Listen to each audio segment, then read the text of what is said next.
Hi everyone, this is KG Vlogs, a Filipino actor based here in Kingdom of Saudi Arabia, and welcome back to my channel. For today's video, agad-agad gawa natin ito ng reaction video, ang interview ni David Licauco kay Miss Jessica Soho sa KMJS. So I won't take any longer, let's all watch this. Agad-agad, go! Kasi kahapon ay refrain talaga na gumawa ng reaction video dito para hindi ma-spoil, should I say. David Licauco.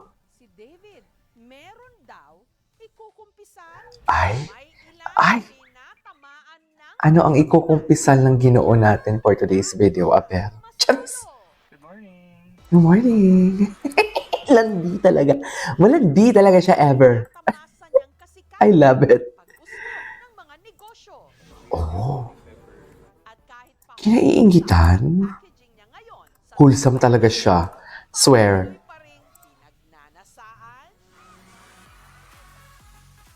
Maraming araw ang nagkakasala ng dahil sa'yo. Ay, true. Diyos ko, marami talaga. David Licauco. Somebody say, Pogi? I have something for you. Si David, bibida na rin ngayon sa pinakabagong handog ng GMA Pictures, ang comedy satirical film na Theatrical film. I love it. I love it. Theatrical film. Church group. Dahil Church maraming group. araw na at panahon ng pagtitika. Si David Pagtitika. ay mga ikukumpisal. Ilan ng babaeng iniyakan mo? Ay! Aba, nagbilang. Kailangan natin balikan. Ay, marami pala talaga. Charis! May mga nakukulangan daw sa pag-arte mo. How do you react to that? Ay, gabi naman, oy. It's about what happened. You almost died. Yeah. Ay! Ikaw ang dahilan kung bakit nag-break si Barbie Ay! at saka si Jack. Ganyan ba talaga dapat, ma'am? Express, di ba? Ay, bakit may ganun? Si David dito sa KMJS. Nakapagpa-happy ka ng tao. It's an honor for me. Ay, oo, napanood ko yon. Siyang makaka one-on-one interview. Oras na para sa True Confessions. Mr. David Licauco. David, salamat sa interview na ito. Salamat rin po na in-interview nyo. Salamat din po ng interview ko. Ang cutie! Sa inyo. Ang cutie! Natanong nyo. Ay! At may, may ads pa talaga si madam, ha? Wait lang. Okay, let's continue. Una, ikumpisal mo nga kung sino si David Licauco. Ako po ay isang aktor, entrepreneur, anak sa magulang ko. Si Ian. Anak sa magulang. Cutie! Anak sa magulang ko. Let's talk about your movie first. Ang Samahan ng Makasalanan. Ito po ang Samahan ng Makasalanan na ipapalabas po sa April 19, 2025. The premise of the story is I'm a priest. I'm a priest. Cutie! Come to a new city na ang mission ko was to help them be better. Oh. Si David ng pamude-modelo, pa-support. Hindi ka na maaaring bumalik pa sa loob. Hanggang nabigyan ng meteor roles. Meteor. Ang ganda ng mga ginagamit na term, in fairness. May matututunan ako for today's video. Everyone na magsisimula po na Ang gwapo ni Ginoo. Oh my God. naman po talaga Software gwapo niya, no? Ay, kanat. He's so... banu ako nun. Bano. Parang tinandaan niya talaga na sabihan siya na bano. Si Fidel, No? ni Clay o ni Barbie Forteza sa Maria Clara at Ibarra. Okay. Mula noon, sinubaybayan na ang roles na ginampanan niya. Kasi sabi nila, para daw magaling kang aktor, dapat marami kang pinanghuhugutan. Well, to be fair, iyakin po talaga ako. Yakin. Last time, hinatid ko yung sister ko sa Australia. Naiyak po ako. Kasi parang, uy, ito yung baby girl ko dati ha. Tapos Baby ka. Ah, ganun pa talaga? AP. Volleyball players kasi sila sa Oo, yes. ng arena. Nakita ko sila. Naglalaro. Yeah. Bakit? Yes, naalala ko to, na-mention niya din to before. So, sa relationships, di ba? Ay. Sometimes kapag na-overwhelm lang ako sa nangyayari, for example, sobrang mahal mo yung babae, naiyak na ako. Ilang Oo. beses ka na ba umiyak? Hindi ko sa lahat naman po ng aking Ay, ayoko niya talaga naging... naiyak ako. Ay, niyakan niya talaga. Ay. Oh my God, ang dami niya naging girlfriend. Kailangan natin balikan. Ang dami niya naging girlfriend. Ay, ang dami. Ang dami. 5! Serious Ang dami. relationship si Yeah. David. 5! Iniwan o ikaw nang iwan? Ay, ayan. Ayan. Confession time. Mga Ayan. iba po na Ikaw. sila yung nang iwan, meron din iba na ako yung nang iwan. Ah. Oh, naiyak na nga ako eh. Buisit ka talaga, David. Siyempre, iyak. Sa ibang Ay, naiyak mga- siya. lalo na yung older generations. Ang gwapo niya dun. Diyos ko, umiyak din ako dun. Kabawasan sa kanila pag Yeah. iiyak sila. So in your case, hindi ka nahiyang aminin na iyakin ka, Crayola. Crayola. Bakit ka naman proud naman mahihiyak? to say na Diba? I'm iyakin. Like, this is me. Ngunit ang pinakamalaking pagsubok sa pagkatao ni David, Mm-mm. nasangkot siya sa isang malagim na aksidente kasama ang kanyang best friend taong 2013. Ay, Can you tell us about what happened? So, galing po kami ng Tagaytay. On the way down from Tagaytay, when we got to Esle. sino yung best friend hit niya? a gas truck. Gas Malaki truck. yung kotse. Nasa harapan po ako. So, I couldn't breathe. I had a seatbelt injury. What happened to your best friend? I remember him getting my phone pa eh, for me to be able to call my mom. He got into a coma. Ay! And eventually, Dahil hemorrhage? O yeah, I think so. paano ka naka-recover doon? I was bedridden po for like 2 weeks. Siyempre, may mga moments na sisihin mo yung sarili mo. Mm-mm. Kasi, ganun din kasi namin siyang sumama. So dinala mo yon. Opo, oo. Tsaka nahirapan po ako pumunta ng SLEX dati. Ay, trauma. Sa SLEX. Trauma. Are you okay now? Yeah, I'm okay. Ang Trauma panibagong siya. buhay ni David, utang raw niya sa isang guardian angel. Kapag bata ka po, di ba, ayaw niyo mag-seatbelt kasi parang hassle eh. And then, Oo. di ba po may parking boy? Tapos yung parking boy, for some reason, weirdly enough, nandun siya sa side ko. Hindi naman po ako yung nag-drive. And then, sabi niya sa akin, Sir, seatbelt po ah.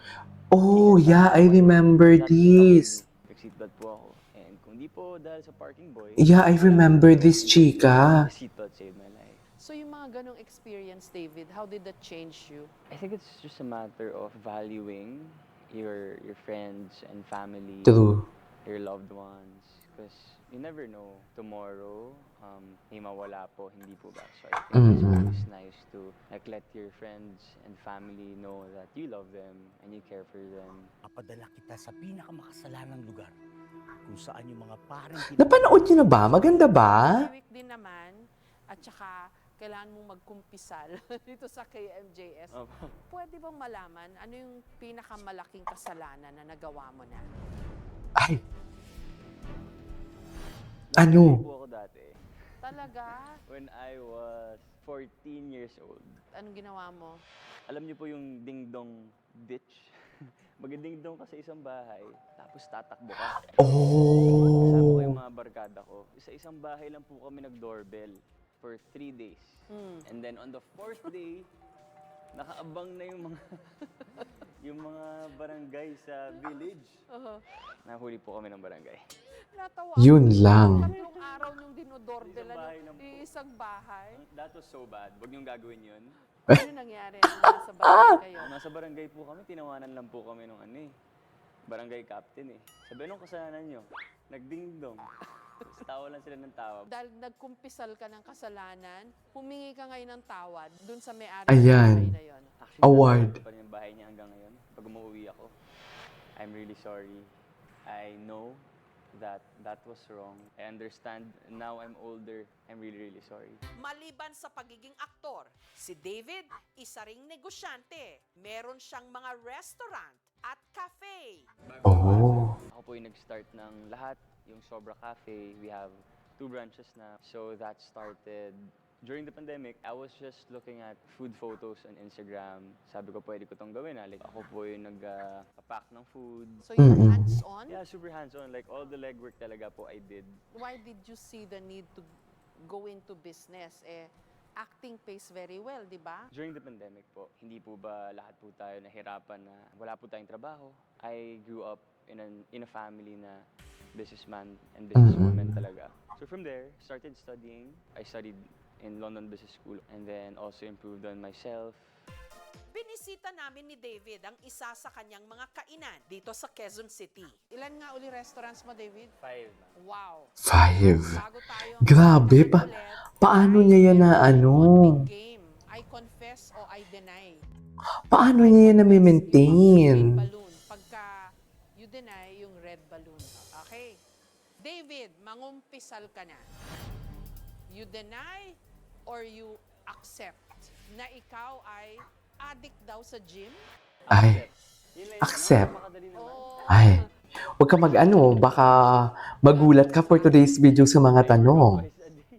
twice a day? Wow, Twice a grabe. day? Grabe. Bakit ka addict sa gym? I think ever since po kasi athlete talaga ako, di ba? Basketball player po ako dati. Oh. So, never ko na siyang tinanggal sa system ko. Paano yun sabi nung iba? Nakikita nila yung torso mo with your abs. Ay! Nagkakasala na raw sila. Oo.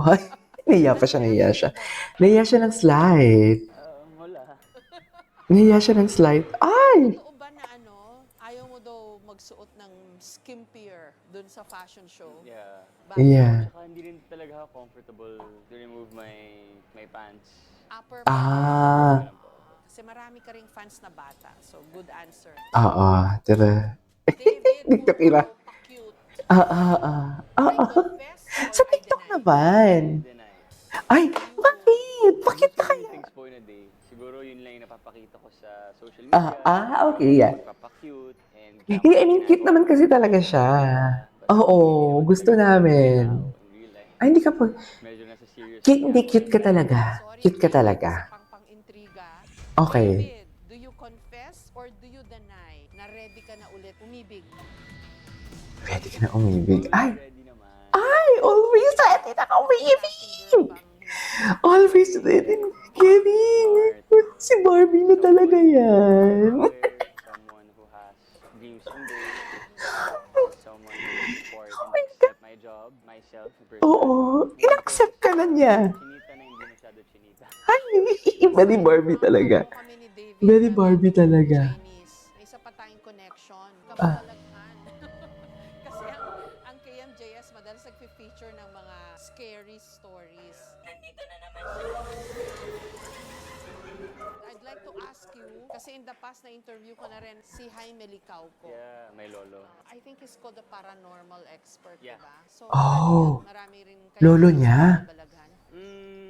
Paranormal expert pala yung lolo niya? Kung paano ko ma-maximize yung brain. And he's an expert on that. Yeah, he's super good. Do you confess or do you deny Mm. na ikaw ang dahilan kung bakit Nag-break? Ay! at saka si Jack? Sige. Ito yung confess, diba? Visit ka talaga, Ginoo.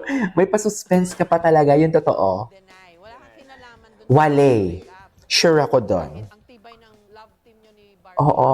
Wala po. We never texted before ni Barbie. Oh. Wala ni Jack. Wait lang, we never texted before. So meaning to say, nagte-text na sila for today's video. Right? So nag-uusap na sila for today's video. Of course. Can you just imagine kung kailan na wala silang ginagawang project by far? Walang Maria Clara at Ibarra, walang That Kind of Love, walang Daig Mo Ang Lola Ko, walang taping. Hindi sila nag-uusap. Pero ngayon, walang taping pero nag-uusap sila ngayon. Pero before na may mga taping sila, hindi sila nag-chat. Hindi mo kaya. Yun yung analysis doon. Anything personal. Anong relationship status nyo ni Barbie? We're really good friends. Okay. Really good. Sige. Really good friends. Palagay mo bakit? Kasi magaling Kung we really good friends lang kayo ang chinichika mo, pero bakit may mga parinigan kayo sa IG? Di ba? Bakit hindi kayo nagsasabay ng jogging if you are truly really good friends lang? Di ba? David, we are not born yesterday. Barbie acting. We're just really blessed. Tigilan mo ako. Tigilan mo ako. Project. It's also good na medyo nonchalant po kasi ako. Di ba friend kayo? O bakit hindi kayo magja-jogging together? Because? Barbie naman medyo very Bakit kung magkikita kayo, hindi kayo nagpipicture? Because? May mali siya. Any chance for Tigilan mo ko. screen chemistry to work work off-screen? I think I'm the type of person who does not force anything. Hmm. Not closing my doors, and of course, I'm not closing my doors. nakagaling lang sa Ay, bakit personal ang relationship na pinag-uusapan? life niya na Hindi mo kaya. yourself. If you had a Hindi mo choice, kaya. ano gusto mong gawin? Nakikita mo ba drama or action or comedy? Gusto ko po yung ano eh. Ano nga yung sikat ngayon na K-drama? When life gives you Tangerines. gusto mo sa pakbogum. Yes, ang pogi niya po eh. Ang pogi, gwapo. Kamukha niya Sana actually. maging din ako kapogi. Gusto ko yung gano'n yung parang binibigay sa babae lahat. Papakita Ay, ko yung binibigay ang ako. babae sa Ganun lahat. ako. Ganun po ako. Ganun po ako eh. Oo. Oo. Oo. Todo magmahal, gano'n. Todo. David, baka may gusto ka pang sabihin sa fans mo and then paki-invite mo na rin yung mga viewers natin to watch your movie. Hi everyone. Thank you po for supporting me. Samahan ng Makasalanan. Please watch. Kasama ko po dito si Sanya Lopez and Mr. Joel Torre and a lot more. Maganda po yung pelikula. Promise. Lahat tayo makasalanan. Maraming mga pagkakataon na sinisisi ang ating mga sarili. Sa ating mga pagkukulang at pagkakamali, tinatanong kung bakit ang iba wala na habang tayo'y narito pa. Dahil nga ba, Okay. may misyon pa tayo? I think tapos na. Tapos na to. Kita sa lahat. Okay, anyways, there you go guys. That's our for today's video. The interview of David Licauco from sa Kapuso Mo Jessica Soho with Ma'am Jessica Soho. I love it. Tigilan mo ako, David. This is KG Vlogs. See you on my next vlog. Bye!